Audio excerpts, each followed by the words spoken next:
What matters the most? Bharat matters. जय हिंद दोस्तों, मेरा नाम है आदर्श गुप्ता और स्वागत है आपका भारत मैटर्स में। दोस्तों, टेक्नोलॉजी के एडवांसमेंट के साथ ही वॉरफील्ड में भी इसकी इंपॉर्टेंस बढ़ती गई है। मौजूदा वक्त में जिस तरह से टेक्नोलॉजी एडवांस हुई है, ऐसे में वेपन्स भी स्टेट ऑफ द आर्ट हो रहे हैं। जिस कंट्री के पास जितनी एडवांस टेक्नोलॉजी होगी, वॉर में उसका पलड़ा उतना ही भारी होगा। ये सबक रशिया और यूक्रेन वॉर में दुनिया भर के देशों ने जरूर देख लिया होगा। यदि डिफेंस फील्ड में सर्वाइव करना है तो अपनी ताकत को लगातार एडवांस बनाना पड़ेगा इन टर्म्स ऑफ टेक्नोलॉजी। इसके लिए जमीन से लेकर आसमान और समुद्र तक अपनी ताकत बढ़ानी होगी। इन सब के बावजूद आज वर्ल्ड की सिलेक्टेड कंट्रीज के पास 5th जनरेशन एडवांस फाइटर मौजूद हैं। इस लिस्ट में जहां यूएस के पास लॉकहीड मार्टिन के F-22 रैप्टर और F-35 लाइटनिंग सेकंड जैसे 5th जनरेशन फाइटर एयरक्राफ्ट्स है, तो वहीं रशिया के पास सुखोई Su-57 और चाइना के पास J-20, जिसे माइटी ड्रैगन के नाम से भी जाना जाता है, 5th जनरेशन कॉम्बैट एयरक्राफ्ट्स मौजूद हैं। इसी पावर लिस्ट में शुमार होने के लिए इंडिया भी लंबे समय से 5th generation stealth fighter aircraft को डेवलप करने की कोशिश में लगा हुआ है, जिसे एडवांस मीडियम कॉम्बैट एयरक्राफ्ट या AMCA नाम से भी जाना जाता है। हाल ही में इस प्रोजेक्ट से जुड़े 2 इंपॉर्टेंट अपडेट सामने आए हैं, जिसके बाद ये उम्मीद लगाई जा रही है कि जल्द ही US, रशिया और चाइना जैसी कंट्रीज के साथ इस प्रेस्टीजियस लिस्ट में भारत शामिल हो जाएगा।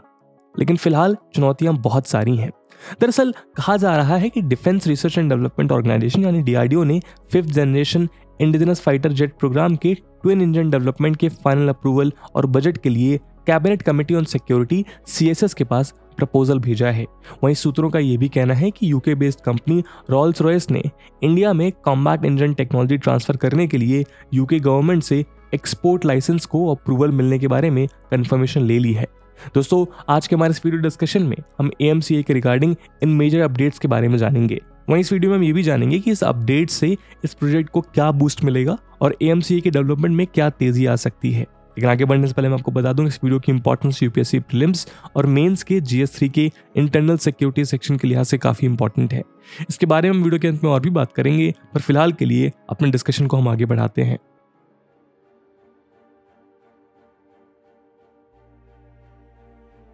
दोस्तों, AMCA को डेवलप करने की शुरुआत साल 2010 में हुई थी, जब इससे जुड़ी फीजिबिलिटी स्टडी को पहली बार सामने रखा गया था।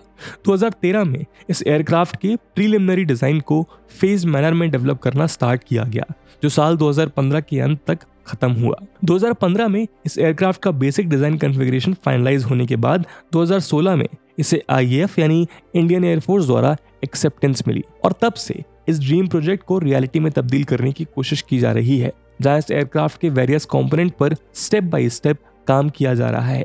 वैसे तो सरकार की मंशा थी कि इस एयरक्राफ्ट को चलाने में एक इंडिजिनस इंजन का इस्तेमाल किया जाए, लेकिन कई सारे चैलेंजेस के चलते इस तरह के एडवांस इंजन को इंडिजिनसली डेवलप करना काफी मुश्किल हो रहा था और इसमें टाइम भी काफी ज्यादा लगने वाला था। दरअसल AMCA इंडिया में मौजूद बाकी एयरक्राफ्ट के मुकाबले एक मच एडवांस फॉर्म का एयरक्राफ्ट होने वाला है, लिहाजा इसके इंजन के डेवलपमेंट में कई टेक्नोलॉजिकल फैक्टर्स को इंक्लूड किया जाना है। फॉर एग्जांपल, इस तरह के किसी भी इंजन में थर्स्ट वेक्टरिंग या सुपर क्रूज जैसी कैपेबिलिटी होनी जरूरी है। थर्स्ट वेक्टरिंग की मदद से एयरक्राफ्ट अपने ऑल्टीट्यूड को कंट्रोल करने के लिए इंजन या मोटर का इस्तेमाल थर्स्ट के डायरेक्शन को मैनिपुलेट करने के लिए करता है।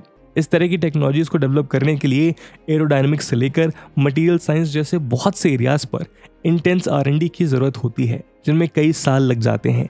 इन्हीं तमाम चैलेंजेस को देखते हुए और देश को जल्द से जल्द इस तरह के एयरक्राफ्ट से लेस होने के लिए सरकार ने एक्सटर्नल रिसोर्सेज की मदद लेने का फैसला किया और अब सरकार और एजेंसीज की इसी तलाश से जुड़ी रिसेंट अपडेट के अनुसार लग्जरी कार ब्रांड और arrow engine manufacturer company Rawls Royce ने मेक इन इंडिया के तहत new fighter jet engine development के लिए इंडियन गवर्नमेंट को एक ऑफर दिया है। खास बात यह है कि इस इंजन के लिए न सिर्फ रॉल्स रॉयस इंडिया को अपना टेक्निकल कंट्रीब्यूशन देगा, बल्कि इंजन पर इंटेलेक्चुअल प्रॉपर्टी यानी IP राइट इंडिया का ही रहेगा, यानी अब ये इंजन इंडिजिनस कहलाएगा। रॉल्स रॉयस ने कंफर्म किया है कि इंडिया को कॉम्बैट इंजन टेक्नोलॉजी ट्रांसफर करने के लिए उसे UK गवर्नमेंट से लाइसेंस एक्सपोर्ट की मंजूरी मिल गई है। मीडिया रिपोर्ट के अनुसार इंडिया को कॉम्बैट इंजन टेक्नोलॉजी ट्रांसफर एक यूनिक को क्रिएशन मॉडल के साथ कॉम्बैट इंजन डेवलपमेंट पर्पस से होगा। खास बात यह है कि रॉल्स रॉयस ने इंडिया के साथ मिलकर जिस फाइटर जेट इंजन को डेवलप करने के लिए हामी भरी है वो यूरोजेट EJ200 इंजन पर बेस नहीं होगा। यूरोजेट EJ200 एक लो बाईपास टर्बोफैन इंजन है जो यूरोफाइटर टाइफून जेट एयरक्राफ्ट में एक पावर प्लांट के तौर पर इस्तेमाल किया जाता है। इस इंजन को रॉल्स रॉयस ने मल्टीनेशनल इंजन मैन्युफैक्चरिंग कंसोर्टियम के अंडर 3 दूसरी companies Avio, Industria de Turbo Propulsores ITP और MTU एरो इंजन के साथ मिलकर बनाया है।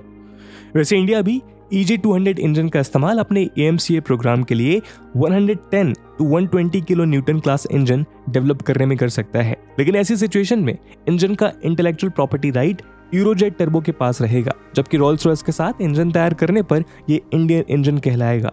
रॉल्स रॉयस खुद भी इंडिया के लिए इंजन तैयार करने में एवियो, इंडस्ट्रिया डी टर्बो प्रोपल्सर्स और MTU एरो इंजन जैसी जेट मैन्युफैक्चरर कंपनी के साथ पार्टिसिपेट करना नहीं चाहती, इसीलिए उसने इंडिया को एक फ्रेश डिजाइन प्रपोजल दिया है। वहीं यहाँ अपने सेकंड प्रपोजल में BAE सिस्टम्स और रॉल्स रॉयस ने इंडिया को ग्लोबल कॉम्बैट एयर प्रोडक्ट से जुड़ने का भी ऑफर दिया है, जिसमें वो 6th जनरेशन फाइटर जेट बनाने में इटली और जापान के साथ मिलकर काम करने के लिए सोच रही है। रॉल्स रॉयस के साथ न्यू जेट इंजन प्रोग्राम में इंडिया को कटिंग एज इंजन टेक्नोलॉजी से इनकॉर्पोरेट होने का मौका मिलेगा, जो उसके AMCA प्रोग्राम में हेल्पफुल होगा।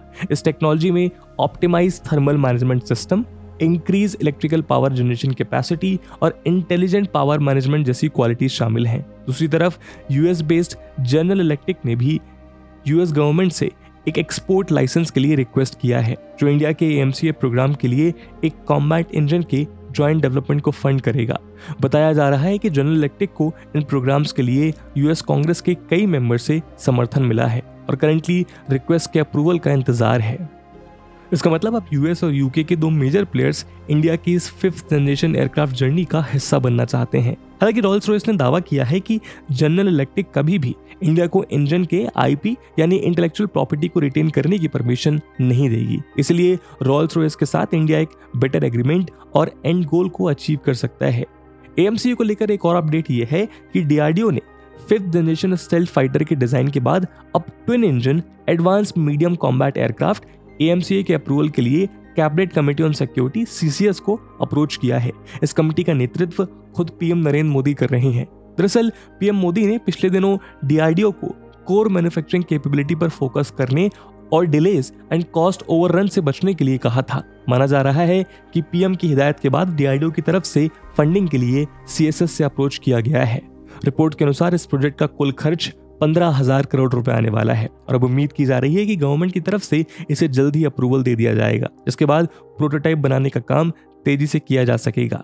यदि ऐसा हुआ तो 2026 तक इसका प्रोटोटाइप रोल आउट हो जाएगा और 2030 से 32 तक इसके सर्विस में इंडक्ट होने की उम्मीद है। दोस्तों, जैसा कि हमने आपको पहले बताया कि US, चाइना और रशिया के पास अभी 5th generation fighter planes available हैं। ये fighter planes in terms of speed, altitude and direction में सुपर होते हैं। इनमें digital engine control, electric managed power plant, active electronically scanned array radar के साथ साथ स्टेल्थ टेक्नोलॉजी का यूज किया जाता है। इन एयरक्राफ्ट को बनाने में स्पेशल मटेरियल्स जैसे बॉन्डेड एल्यूमिनियम, हनीकॉम स्ट्रक्चर और ग्रेफाइट एपॉक्सी लैमिनेट का यूज किया जाता है, जिससे इनका वेट कम रखने में हेल्प होती है। वहीं यदि DRDO और एरोस्पेस डिफेंस एजेंसी ADA के द्वारा डेवलप की जा रहे AMCA की बात करें तो US के F-35 और रशिया के सुखोई 57 को चैलेंज करेगा। स्पीड के मामले में AMCA US के F-35 से काफी आगे होगा। F-35 की मैक्सिमम स्पीड जहां 2000 किलोमीटर पर आवर है, वहीं AMCA की मैक्सिमम स्पीड 2633 किलोमीटर होगी। AMCA रेंज में भी F-35 से आगे होगा, जहां F-35 की कॉम्बैट रेंज 1239 किलोमीटर है, जबकि AMCA की कॉम्बैट रेंज 1620 किलोमीटर है। Advance medium combat aircraft maximum 65,000 feet height तक जाएगा।